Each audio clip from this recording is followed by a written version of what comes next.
Dios es espíritu, hermanos. Hoy vamos a hablar de que Dios es espíritu, hermanos. Amén.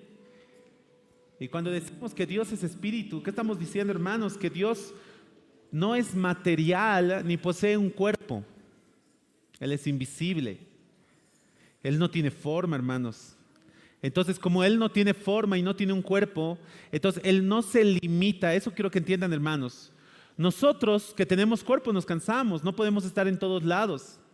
Pero Dios, hermanos, como no tiene cuerpo, no se limita a las restricciones que tiene nuestro cuerpo. Como Él es espíritu, hermanos, y es invisible,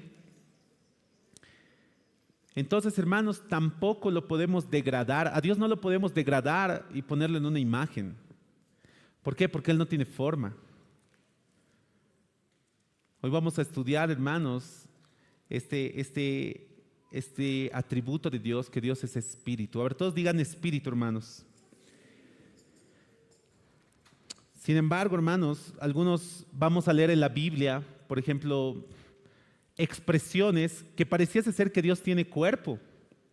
Porque dice que Moisés que ve la espalda de Dios. Dice, la mano de Dios estará sobre sus hijos. Dice en el Salmo 91, dice, ¿verdad? El que habita al abrigo del Altísimo morará bajo la sombra del Omnipotente. En otro pasaje dice que Dios los cubre con sus alas. Hermanos, ¿qué podemos decir que son esos? Son expresiones antropomórficas. Antropos significa hombre, morfas es forma. Entonces son expresiones que Dios quiere que nosotros entendamos, porque Él habla de la forma del hombre, pero Él se expresa de sí mismo. Es para que podamos entenderlo o podamos comprender. ¿Por qué? Porque como Dios es eterno, hermanos, y no tiene fin, es difícil de comprenderlo en su plenitud. Ahora, quisiera que podamos buscar este primer versículo en Juan capítulo 4 para hablar de que nuestro Dios es espíritu, hermanos. Juan capítulo 4, versículo 24. Este versículo es muy enseñado entre los ministerios de alabanza. Los ministerios de panderos también lo repasan muchísimo. Todo ministerio creo que repasa en profundidad este pasaje. Pero nos va a hablar de esta verdad, hermanos. ¿Qué dice Juan 4:24? Lo primero que inicia diciendo es, hermanos, Dios es espíritu. Y luego, ¿qué dice? Y los que le adoran en espíritu y en verdad es necesario que le adoren. Dios es espíritu, hermanos. Ahora, la respuesta a este atributo de Dios, hermanos, como Dios es espíritu, ¿qué quiere que hagamos nosotros? Que adoremos a Dios también, pero ¿cómo? Dice, en espíritu y en verdad. Y cuando hablamos de espíritu, hermanos, puede ser que se está refiriendo a dos cosas. Primero, que le adoremos con todo nuestro espíritu, con toda nuestra fuerza, con toda nuestra mente, hermanos, con todo nuestro ser, y podamos adorar a Dios, expresar todo, hermanos, con todo nuestro cuerpo, a Dios con una alabanza profunda, sincera, con todo nuestro espíritu, hermanos. O segundo, también puede estar hablando, hermanos, que tenemos que adorar a Dios en espíritu, con el poder del Espíritu Santo. Aquel que ha nacido en el espíritu puede adorar en el espíritu. Pero aquel que nunca ha nacido en el espíritu, ¿cómo va a poder adorar? Y luego dice, en verdad. Cuando habla de verdad, hermanos, está hablando que le adoremos con sinceridad. Un corazón sincero, un corazón, hermanos, que no vaya con hipocresía delante de Dios. Por ejemplo, en el libro de Santiago dice, ¿cómo puede brotar de una misma fuente, hermanos, agua dulce y agua salada? Un árbol, hermanos, o es un árbol bueno y va a dar frutos buenos, o es un árbol malo y va a dar frutos malos. Por más fe que tuviésemos, hermanos, el árbol de naranjas va a dar naranjas, no va a dar manzanas. Por eso cuando habla de la boca, dice, hermanos, si nosotros hemos nacido en verdad, nosotros ¿qué tenemos que hacer? Con una boca, alaba, o dice, con tu boca, con tus palabras, alabas a Dios que ha creado todo el universo, pero con tu boca también, ¿qué dice que hacemos, hermanos? Lastimamos, herimos, chismeamos, insultamos, criticamos con la misma boca, hermanos. Y Santiago dice, no tiene que ser así. Si hemos nacido de nuevo, hermanos, de nuestra boca tiene que salir bendición, no palabras malas. De nuestra boca tiene que salir, hermanos, cosas buenas. Todo lo bueno, todo lo agradable. Si hay virtud alguna, de eso hablen, dice la Escritura, hermanos. Por eso los cristianos tenemos que ser, hermanos, no sé si decirlo de esta manera, las personas más positivas en relación al Espíritu. ¿Por qué? Porque actuamos por fe. Si al cristiano le pasa algo malo, hermanos, ¿qué perspectiva tiene en mente? Romanos 8:28, todas las cosas me ayudan a bien. Entonces, por más desgracia que me pueda pasar, hermanos, yo voy a mantenerme firme en Cristo, digamos. Voy a poner algo chiquito. Trancadera. Que algunos, hermanos, es un demonio que nos agarra, ¿no? Y ahí está, luz roja. Estás apurado, luz roja. Y se para un auto delante de ti. Y el minibusero te cierra, ¿no? Yo era minibusero, así que yo sé cómo cerrar, hermanos. Y te pone ahí, y para al medio. Y vos estás, ay, que esto se pura, pa. Ustedes sabían, hermanos, que en la tragedia del 9/11 de Estados Unidos, donde 2 aviones han chocado a las Torres Gemelas, algunos se han salvado, hermanos, de morir en esas torres solo porque estaban en la trancadera. Había una fuerte trancadera y ellos estaban ahí apurados, enojados. Ay, mira qué tan tarde. Y tal vez estaban echándole la culpa a su esposa. Es que vos también, y peleando. Y de pronto un avión, ¡boom!, a la torre y muertos. ¿Se dan cuenta, hermanos, que hasta una simple trancadera puede ser la mano de Dios protegiendo tu vida? ¿Han escuchado esos testimonios, hermanos? Y no sé si a alguno de ustedes le ha pasado que de pronto quiere viajar y quiere subirse a un bus y no puede subirse a ese bus y era el último y vos estabas así, ay no, ¿qué voy a hacer? Y se va el bus y vos todo enojado, frustrado. Y más adelante, el bus siniestrado, hermanos, en un accidente. ¿Qué es, hermanos? Es Dios protegiéndonos. Amén. Entonces nosotros, hermanos, confiamos plenamente en la tristeza, en la alegría, en la salud, en la enfermedad. Cuando todo esté bien o cuando todo está mal, hermanos, ¿en quién confiamos? En Dios, que Él hace todo con un propósito. Amén. No sé qué te está pasando, pero tienes que tener eso en tu mente. Y no me canso de repetirles, hermanos, Dios tiene un propósito con lo que te está pasando. Dios sabe por qué, Dios conoce la razón. Tal vez no has podido ingresar a esa carrera. Tal vez has reprobado ese examen después de haber estudiado. Porque una cosa, hermanos, es reprobar por vago, ¿no? Tú no estudias, no haces tus ejercicios, no repasas, te vas al internet, te vas a jugar, te vas a pasear. Un día antes del examen, Señor, ayúdame a aprobar. No, tú vas a reprobar, pero por vago. No es porque es la voluntad de Dios. Ahora sería muy diferente, hermanos, que tú has estudiado, has repasado, has hecho todo y te has esforzado todo lo que has podido y aún así no lo has logrado. Tienes que entender, hermanos, que hay un propósito. Hay algunos hermanos que se cuidan toda la salud. Son fitness, ¿no? Fitness es ser flaco, creo, ¿no? No sé. Yo no soy fitness. Yo sería bigness, ¿no? No sé si existe, pero ya hay. Y se cuidan todo, más que nadie, hermanos, y son los primeros en enfermarse. Cuando hay algo que sucede, que tú no tienes la culpa, tú no tienes responsabilidad, porque otra cosa es, hermanos, que a mí me dé, no sé, alguna enfermedad en mis riñones porque como pura grasa. Eso es consecuencia, es mi culpa. Y le puedo estar diciendo, Señor, ¿por qué me he enfermado? Por comer grasa, hijo. Grasoso, ¿no? Pero yo me cuido, hago ejercicio, ahí se puede decir, Señor, tú debes tener un propósito con esta enfermedad. Hermanos, cuando no hay una explicación clara de lo que te está pasando y no es una consecuencia, ten por seguro que Dios, ¿qué tiene? Un propósito. Ahora, cuando te dice, tienes que adorar a Dios no solo en espíritu, también tienes que adorar en verdad, porque Él es el espíritu. Está diciendo, hermanos, tienes que ser consecuente con lo que dices.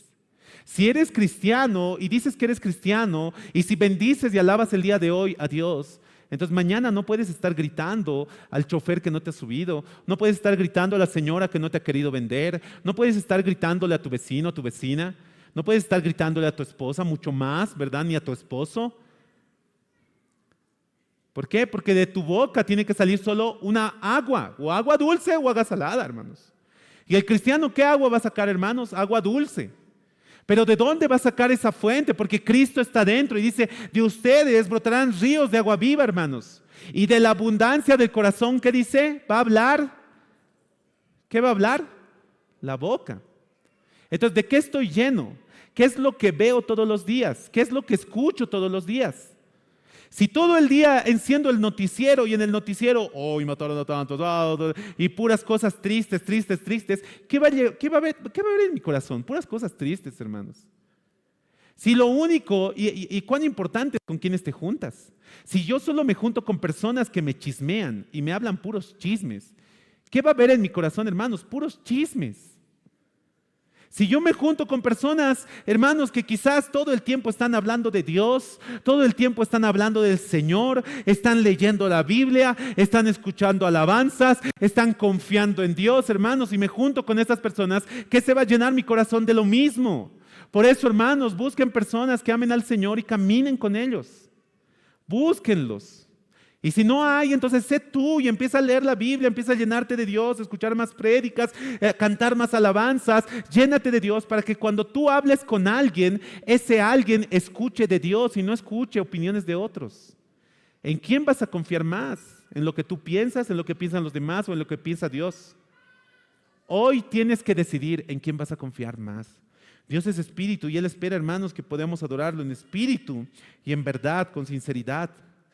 Ahora, cuando dice que espera que le adoremos en verdad, hermanos, también se está refiriendo la palabra que hay que adorarle como Él dice que le adoremos. Esta es la verdad, hermanos.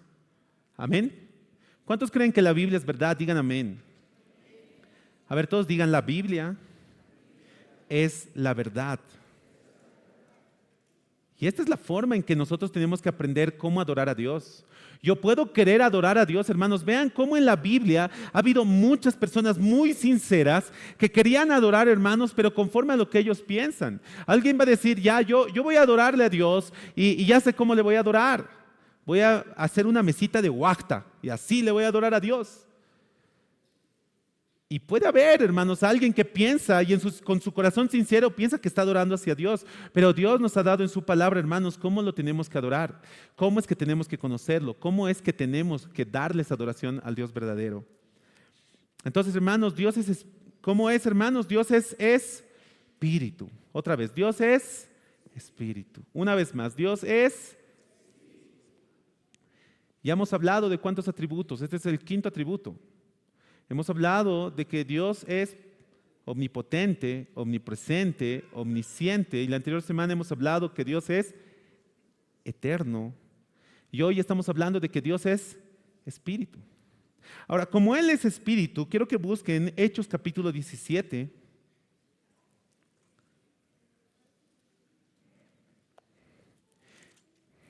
Siento, hermanos, que mi voz cambia cuando predico.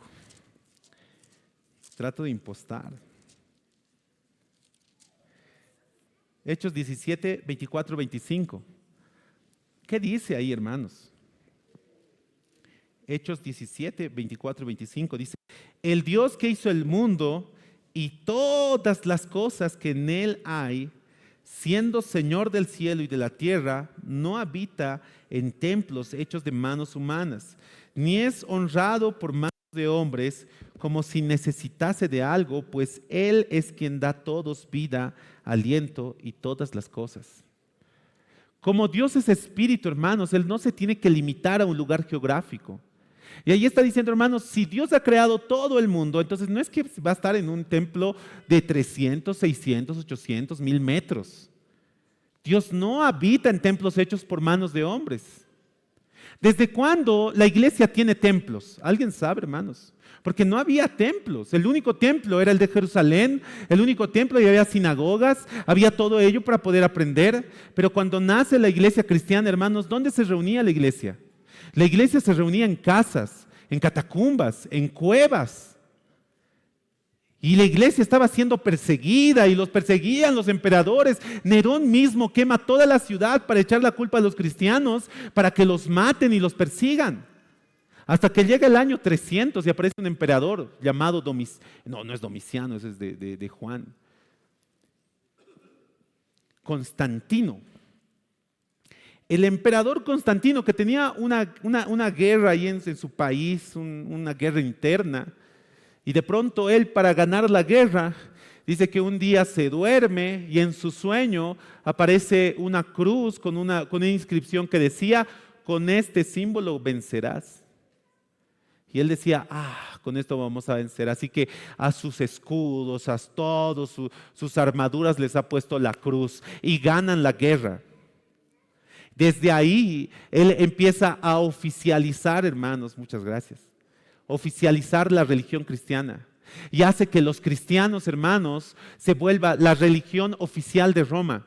Y ya para hacer el edicto de Milán en el año 313, él oficializa y les da templos a los cristianos. Una vez que les da templos a los cristianos, también le da una propiedad al Papa, a su primer Papa, que era un castillo. Y luego ya la religión de Roma ya era el catolicismo y ellos empiezan a gobernar, hermanos, toda la religión y tenían templos. Y una vez que los cristianos han sido encerrados en templos, hermanos, ya no han podido salir. Y de ahí viene, ¿qué? La Edad Oscura, donde ningún cristiano o alguien con un lenguaje común, hermanos, podía leer la Biblia, porque ya solo el clero podía leer la Biblia o en latín o en el original. Y ahí han empezado a matar a aquellos que empezaban a leer o traducir la Biblia a un lenguaje común. Juan Hus ha sido quemado, hermanos, vivo, solo por hacer cantar a la iglesia. Y lo queman vivo. Venía cualquiera y empezaba a enseñar algo que estaba en contra de la iglesia católica de ese entonces, hermanos, y lo mataban, lo quemaban vivo, o lo torturaban en la Santa Inquisición. En todo eso, hermanos, quiero recordarles una vez más. Aquí en Hechos dice que Dios no habita ¿en dónde? En templos hechos por manos de hombres. Entonces, pastor, ¿por qué tenemos templo? Porque es necesario ahora tener un lugar donde reunirnos. Es necesario tener un lugar donde alabarle a Dios, cantarle a Dios, pero no se tiene que volver en un ídolo el templo. No tenemos que decir, solo aquí está Dios, hermanos. ¿Dónde está Dios? Y lo hemos hablado muchas veces. En Corintios dice, ¿no sabéis que vosotros sois qué? Templo del Espíritu Santo. Yo soy el templo del Espíritu Santo. Entonces, hermanos, ¿quién es la iglesia? Yo. Esto es un edificio, pero ¿quién es la iglesia? Yo. ¿Y dónde está la iglesia? Alguien dirá, la iglesia está en la calle 140 de Villabaroa. No, hermanos, ese es el edificio donde se reúne la iglesia. ¿Dónde está la iglesia? Donde tú vayas. Donde tú estás, ahí está la iglesia. Cuando tú estás yendo a tu casa, ahí está la iglesia, porque la iglesia está en ti. El Espíritu de Dios está en ti. Cuando vas al colegio, ahí está la iglesia, porque tú eres la iglesia, hermanos. Ese concepto no hay que olvidarlo. Yo soy la iglesia y donde yo estoy, ahí está la iglesia. Amén, hermanos.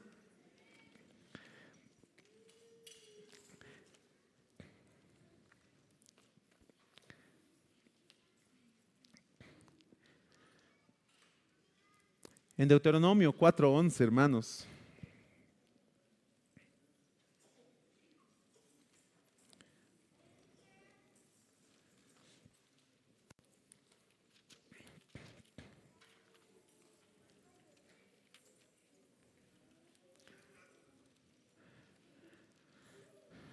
Deuteronomio 4:11 dice, y os acercasteis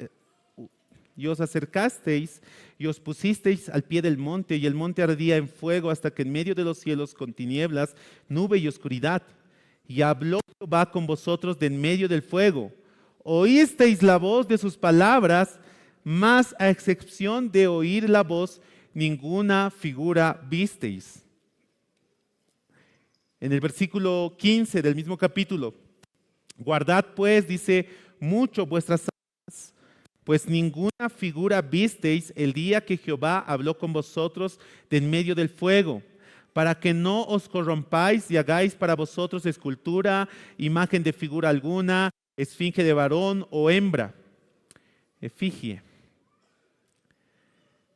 Hermanos, cuando Israel ha sido liberada y cuando Dios habla con Israel en medio del monte de Oreb, que ha sido, hermanos, toda una locura, porque Dios les va a hablar en vivo y está todo el pueblo al pie del monte de Oreb y desciende el fuego y se escucha una voz tremenda, pero ellos no han visto ni una sola figura.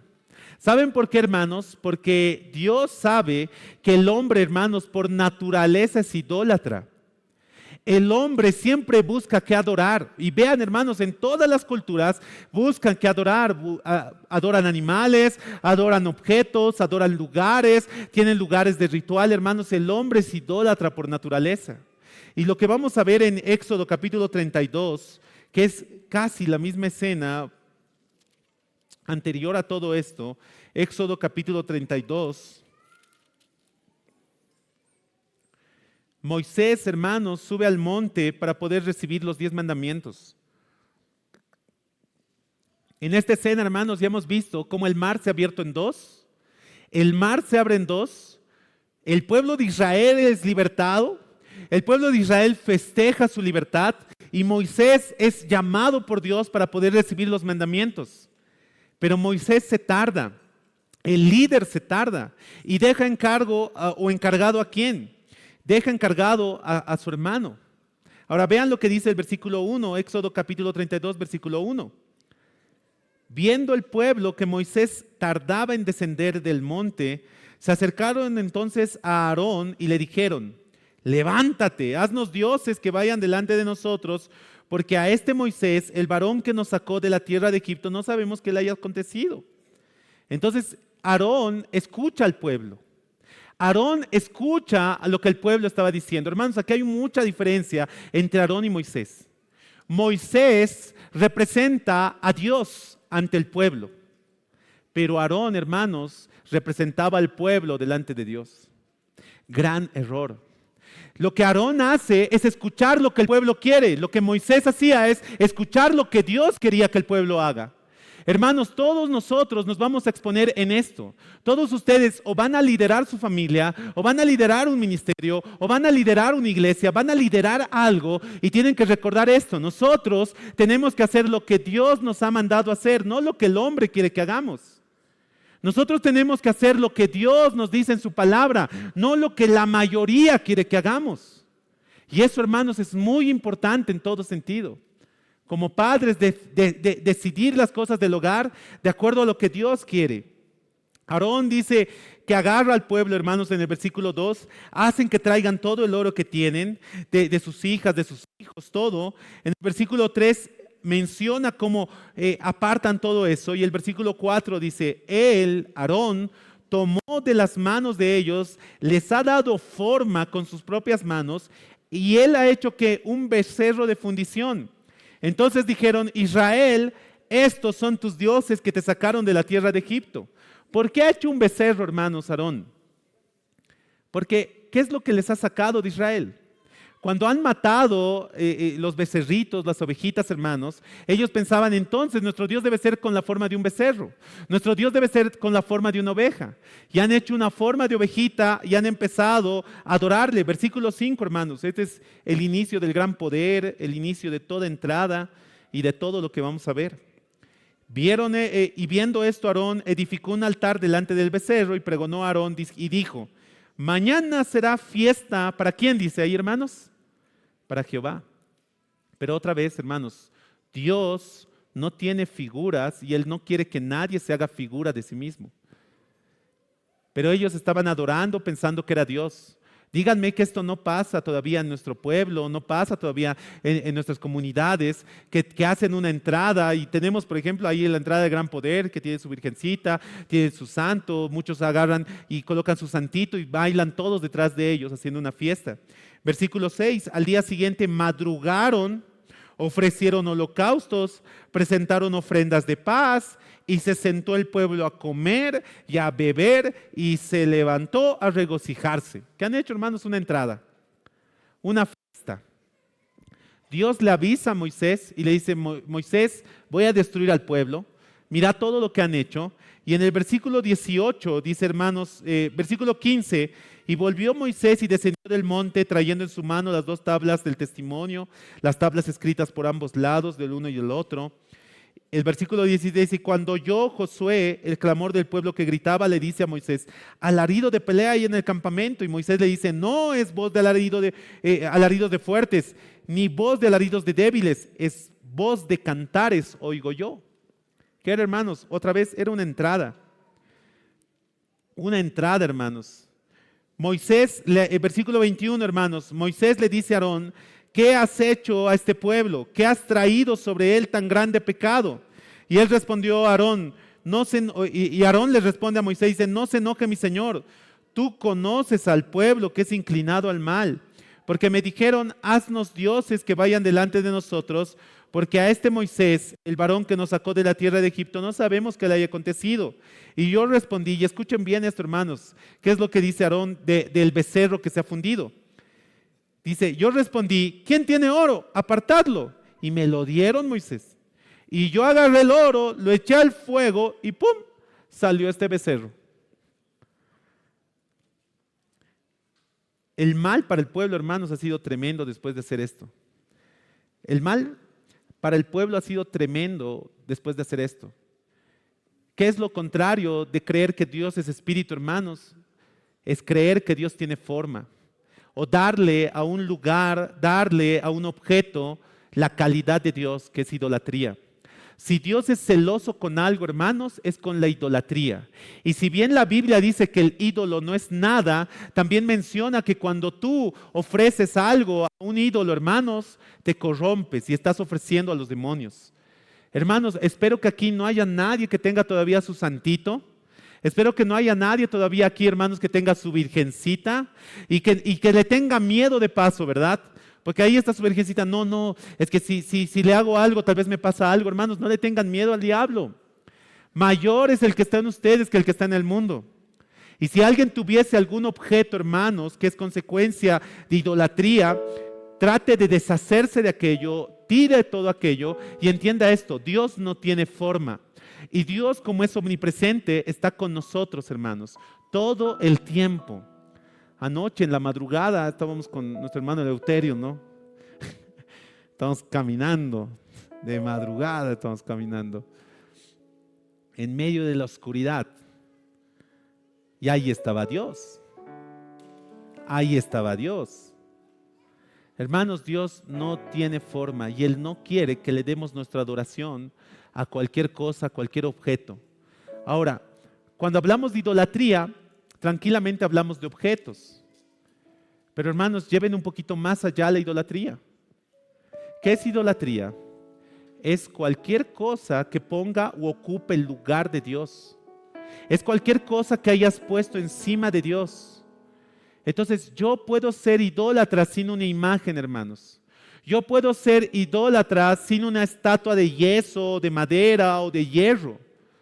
Quizás, hermanos, en mi corazón, antes que Dios está mi esposa, antes que Dios está mi esposo, antes que Dios están mis hijos, antes que Dios está, hermanos, tal vez mi trabajo, antes que Dios está mi casa, antes que Dios está mi profesión. Hermanos, eso también es idolatría, porque el mismo Cristo decía que nadie que no ame más a Dios o que no le ame más a Él puede ser su discípulo. Ahora vean, esto es lo hermoso. Dios no tiene forma. Nadie ha conocido a Dios. Nadie ha visto a Dios, hermanos. Solo tenemos esta expresión de Dios. Busquen Juan capítulo 6, versículo 46. Juan 6, 46.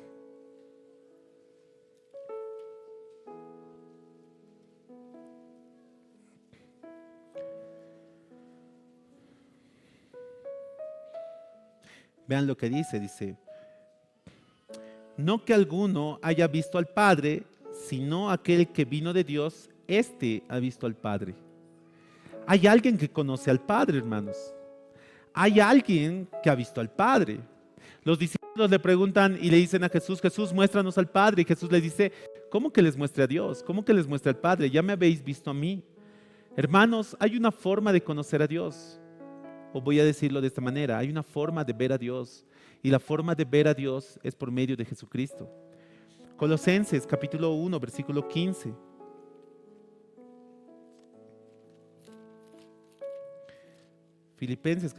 Colosenses capítulo 1, versículo 15.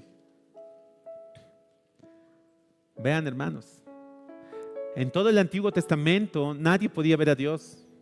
Nadie podía acercarse o imaginarse cómo era Dios. Ahora dice en Colosenses 1:15, Él dice, es la imagen del Dios invisible, el primogénito de toda creación, hermanos. Volvamos a Juan 14. Juan 14:9.